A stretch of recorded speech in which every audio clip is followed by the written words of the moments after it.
मैदान में। दोस्तों, एक बार की बात है, जाड़े का दिन था और शाम होने वाली थी। आसमान में बादल छाए हुए थे। एक नीम के पेड़ पर बहुत से कौवे बैठे थे।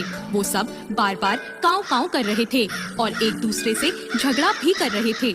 इस समय एक मैना वहाँ आई और उसी पेड़ की एक डाल पर बैठ गई। मैना को देखते ही कई कौवे उस पर टूट पड़े। बेचारी मैना ने कहा, बादल बहुत हैं, इसलिए आज अंधेरा हो गया है। मैं अपना घोंसला भी भूल गई हूँ, इसलिए आज रात मुझे यहाँ बैठने दो। कौवों ने कहा, नहीं, ये हमारा पेड़ है, तू यहाँ से भाग जा। मैना बोली, सभी पेड़ ईश्वर ने बनाए हैं। इस सर्दी में यदि वर्षा हुई और ओले पड़े तो ईश्वर ही हमें बचा सकते हैं। मैं बहुत छोटी हूँ और तुम्हारी बहन भी हूँ।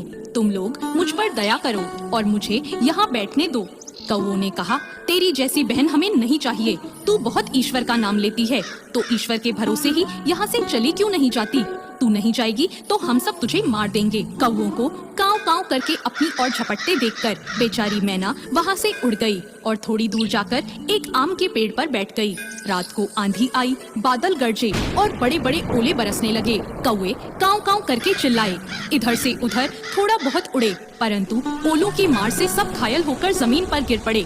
बहुत से कौवे मर गए। मैना जिस आम के पेड़ पर बैठी थी, उसकी एक डाली टूटकर गिर गई। डाल टूटने से उसकी जड़ के पास एक जगह हो गई। छोटी मैना उसमें घुस गई और उसे एक भी ओला नहीं लगा। सवेरा हुआ और थोड़ी देर बाद चमकीली धूप निकली।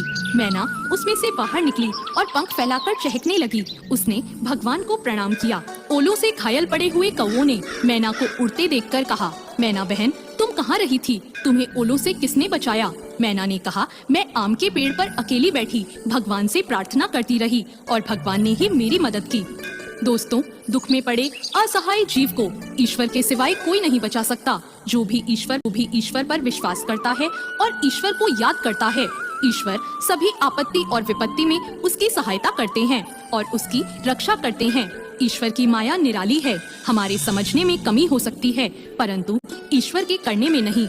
तो दोस्तों, कैसी लगी आपको आज की ये कहानी? इसी प्रकार की अन्य व्रत एवं पौराणिक कथा कहानियों के लिए हमारे चैनल को सब्सक्राइब और शेयर करें, ताकि आप भी दूसरों तक इन्हें पहुंचाकर धर्म लाभ प्राप्त कर